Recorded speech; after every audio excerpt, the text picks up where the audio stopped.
au Caire. On commence tout de suite avec le président de Fatah al-Sisi qui a reçu ce lundi la présidente hongroise Katalin Novák en visite officielle au Caire. La cérémonie officielle d'accueil en l'honneur de la présidente hongroise a été solennellement organisée au palais présidentiel de l'Etihadiyya. Le président et Sisi, son hôte, ont entamé ensuite une session de pourparlers.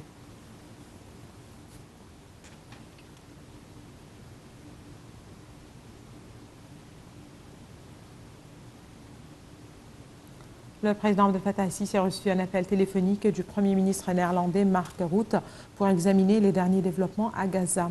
Mark Rutte a salué les efforts incessants de l'Égypte qui ont mené à la mise en vigueur d'une trêve humanitaire temporaire dans la bande de Gaza. Le président al-Sisi a examiné avec son interlocuteur hier les efforts en cours afin de proroger la trêve et garantir la poursuite de l'échange des détenus. Messieurs el-Sisi et Rutte ont examiné aussi les efforts déployés par l'Égypte pour acheminer les aides et les secours vers Gaza. Les deux côtés ont jugé impératif d'intensifier leurs efforts à l'heure actuelle pour la prorogation de la trêve et la mise en vigueur d'un cessez-le-feu pour reprendre les négociations de paix et parvenir à un règlement juste et global à la cause palestinienne, l'ultime voie pour la restauration de la paix et la stabilité au Proche-Orient. L'Égypte poursuit ses efforts pour acheminer l'aide humanitaire à la bande de Gaza. Il est à noter qu'une trêve humanitaire temporaire a été conclue dans la bande de Gaza grâce à la médiation égypto-qatari et sous le parrainage des États-Unis. L'Égypte poursuit ses efforts pour acheminer l'aide humanitaire à la bande de Gaza. La partie palestinienne a reçu vendredi dernier 2468 tonnes de médicaments et de fournitures médicales, 8440 tonnes de nourriture, 658 tonnes de carburant et 6345 tonnes d'eau, en plus d'autres matériels de secours. Outre 82 tentes et bâches, 18 ambulances et 1849 camions. L'Égypte a accueilli environ 236 blessés et 273 de leurs accompagnateurs, ainsi que 8514 ressortissants étrangers et 1256 égyptiens. D'autre part, le chef du service d'information de l'État, Dia Rachwan, a fait état des communications égyptiennes intensives en cours avec les Palestiniens et Israéliens pour assurer l'échange de la libération d'un plus grand nombre de prisonniers palestiniens dans les prisons israéliennes et des détenus par le Hamas dans la bande de Gaza. L'Égypte a reçu une liste des noms de 13 détenus par le Hamas dans la bande de Gaza et de 39 Palestiniens dans les prisons israéliennes qui étaient tous libérés. D'ailleurs, beaucoup de pays ont rendu hommage au rôle de l'Égypte. Le ministre tchèque des Affaires étrangères a exprimé sa profonde appréciation pour les efforts déployés par l'Égypte, le Qatar et les États-Unis durant les négociations sur la libération des détenus dans la bande de Gaza. Dans un communiqué sur X, anciennement Twitter, le ministère des Affaires étrangères a réclamé la libération immédiate de tous les autres détenus. Il est à noter qu'une trêve humanitaire temporaire a été conclue dans la bande de Gaza grâce à la médiation égypto-qatari et sous le parrainage des États-Unis. Le chef de la diplomatie Sameh Choukri assiste aujourd'hui à Barcelone aux travaux de la 8e édition du Forum ministériel de l'Union pour la Méditerranée axé sur les derniers développements de la situation dans la bande de Gaza. En marge de ce forum, le comité ministériel arabo-islamique s'est réuni à Barcelone avec le chef de la diplomatie espagnole José Manuel Alvarez pour examiner les résultats et les décisions du dernier sommet arabo-islamique ainsi que la participation du comité à la table ministérielle ronde organisée par le Forum de l'Union pour la Méditerranée.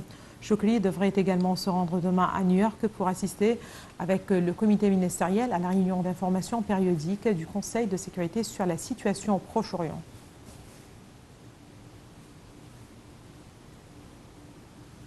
Le ministre des Affaires étrangères, Sameh Choukri, a reçu hier un appel téléphonique du secrétaire d'État américain Anthony Blinken pour discuter des dernières évolutions de la conjoncture dans la bande de Gaza, mais ainsi que de l'achèvement de la trêve humanitaire prévue aujourd'hui. Donc, on parlait surtout de l'avancement de cette trêve temporaire conclue grâce à une médiation conjointe.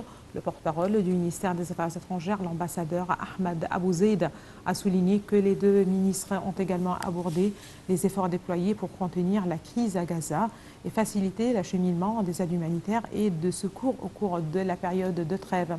Ils ont mis l'accent sur l'importance de pallier tout obstacle pouvant menacer la poursuite de la trêve.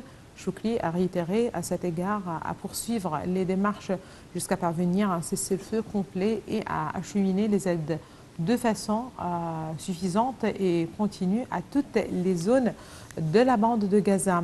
Le chef de la diplomatie égyptienne a appelé à la nécessité de soutenir les efforts visant à réaliser cet objectif conformément à la résolution du Conseil de sécurité du 15 novembre dernier concernant l'établissement de trêves et la création de couloirs humanitaires afin de contenir la situation déplorable et sans précédent dans la bande de Gaza.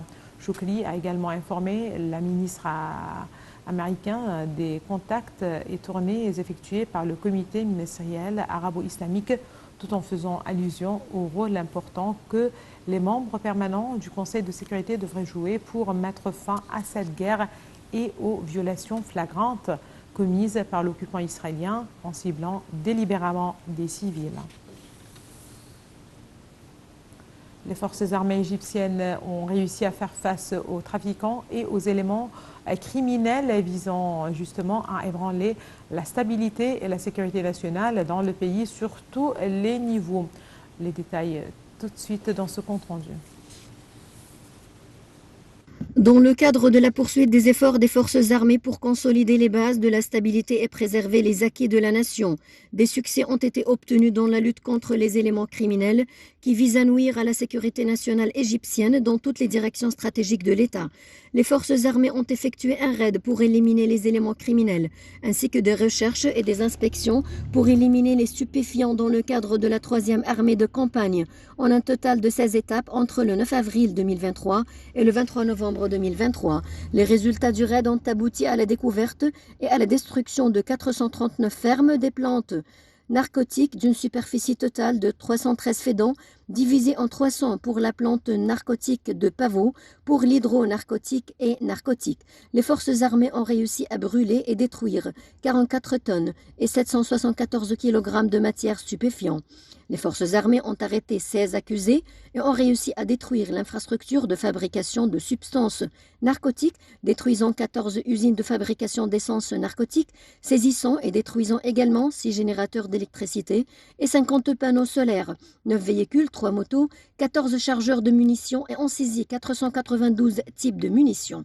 Les forces armées poursuivent leur effort pour mettre en œuvre la stratégie de l'État égyptien visant à renforcer les contrôles, à éliminer les plantes narcotiques et à empêcher leur contrebande dans toutes les directions stratégiques.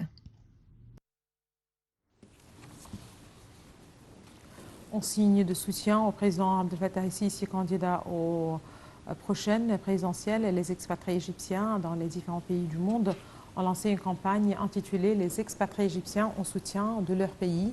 Le coordinateur général de la campagne, M. Nasr Matar, a annoncé que 5 conférences seraient organisées en Europe et aux États-Unis pour soutenir le candidat à la présidentielle, Abdel Fattah el-Sisi. Selon M. Matar, les conférences sont organisées en Autriche, à Rome, à Milan, ainsi qu'aux États-Unis et aux Pays-Bas. M. Matar a noté que les campagnes électorales à l'étranger des 4 postulants à la présidentielle devraient s'achever d'ici le 29 novembre, avant le début de la période du silence électoral qui doit commencer à l'étranger avant le début du scrutin à l'étranger du 1er au 3 décembre. Voilà, c'est la date des élections présidentielles prévues à l'étranger. On passe à l'Union syndicale des ouvriers au gouvernorat d'Al-Sharqiya qui a organisé un meeting électoral pour soutenir le candidat Abdel Fattah el-Sisi lors de la prochaine présidentielle. Par ailleurs, l'Union générale des associations et des institutions non gouvernementales et la coalition nationale ont de leur côté organisé un rendez-vous électoral dans le gouvernorat de Gharbaya en signe de soutien au président Abdel Fattah el-Sisi. Entre-temps, la campagne du président Abdel Fattah el-Sisi a organisé son premier meeting dans le gouvernorat de Damiet pour passer en revue le programme électoral du candidat.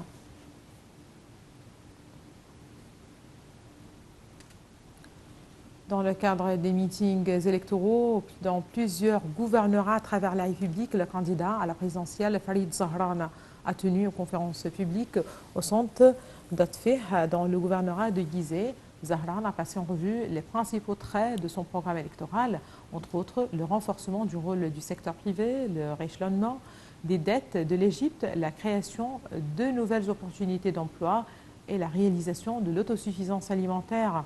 Zahran a également souligné la nécessité d'orienter les agences et institutions de l'État vers un projet national industriel, agricole, social et culturel et de services, d'approuver un plan stratégique global pour les projets nationaux dans le but de faire travailler la main-d'œuvre, réaliser l'autosuffisance, l'exportation, l'approfondissement et la localisation de l'industrie à laquelle participent toutes les institutions.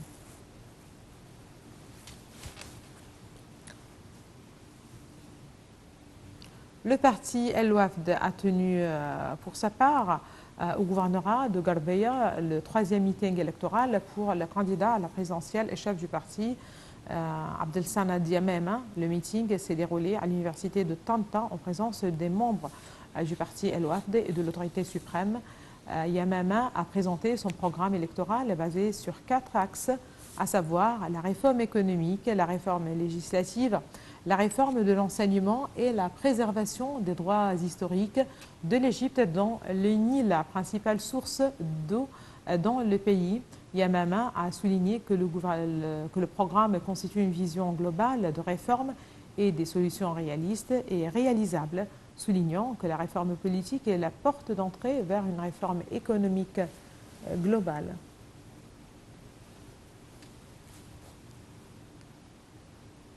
La page officielle du candidat présidentiel Hazem Omar, président du parti du Chab républicain, a publié une partie de son programme électoral. L'ingénieur Hazem Omar a souligné l'importance de concevoir une stratégie globale de la protection sociale et des assurances, ainsi que la nécessité d'assurer des programmes de protection globale contre les effets négatifs des catégories les plus nécessiteuses. Il a également exigé d'assurer des réseaux de protection sociale ciblant les catégories sociales les plus démunies et les vieilles personnes. Évoquant la réforme du système d'enseignement, le programme électoral du candidat Hazem Omar accorde un grand intérêt aux sources de financement nécessaires pour le développement du processus d'enseignement. Le programme évoque également la rationalisation des dépenses gouvernementales afin d'orienter ces fonds au développement de l'enseignement.